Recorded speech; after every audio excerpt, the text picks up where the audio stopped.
hands-on with the Honor 9X before it officially goes on sale, and a little comparison to the Redmi K20. I saw both the black and the blue color. The blue color is definitely better in my opinion.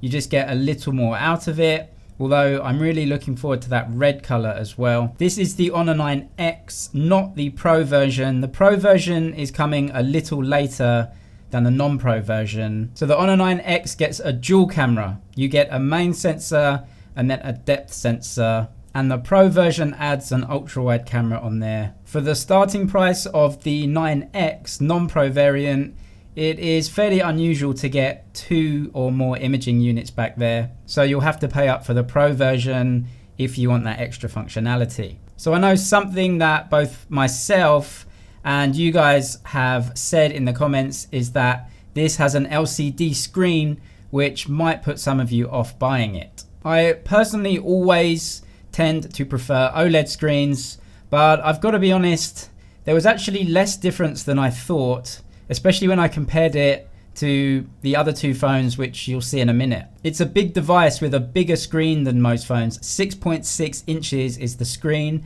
That bottom bezel is about average for the price range. Overall, I really like the design, and 6.6 inches is a big screen. Most flagships are coming in around 6.4, but it doesn't feel like a huge device. The camera setup on here takes advantage of that secondary depth sensor, so you get a portrait mode on here which blurs out the backgrounds. The lighting in this shop is absolutely perfect, and if you have perfect lighting like this, it's always going to take good photos. We'll have to wait for the camera review if you want to see this up against the competition, so subscribe for that if you want to see it. But overall, a familiar experience, and you get Huawei's or Honor's AI camera in there. You can turn it on or off as you wish. This is one of the first phones from either Huawei or Honor to feature a pop-up camera. The phone is definitely on the thicker side because of the camera and the bigger battery, but I'll take that any day to get that bezel-less display.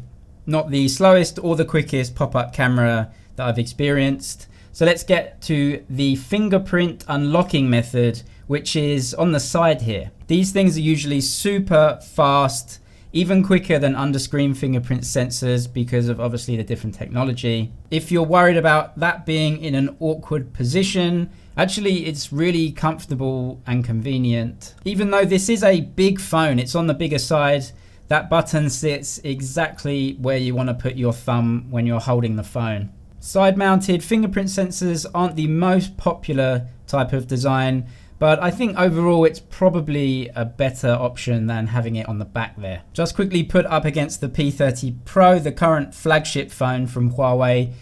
I mean, really, the differences aren't major. OLED screens usually are higher quality and you get slightly better colors and contrast out of them, but the overall experience isn't drastically different. And personally, I prefer flat screens over curved screens, and I will happily put up with a slightly bigger device for a flat screen. But let's get to it. How does it compare to the K20? It is a bigger and thicker device, but the screen is bigger too. The K20 does have 2 extra imaging units, but it is more expensive. You can see you get a bigger screen on the 9X over the K20. Like I said, the difference between the K20's OLED screen and the 9X's LCD isn't huge, but technically an OLED screen should be better than an LCD. So yeah, it does have an LCD. It's gonna put some people off, but I must admit, comparing it to these two phones, the differences weren't as major as I assume it to be. Really, in 2019 now, the size of the bezels is becoming a non-issue. No matter what phone you buy, you're getting really small bezels and a big screen. It's hard to know whether to compare the K20 to the 9X or the 9X Pro, depending on how much RAM and storage you have.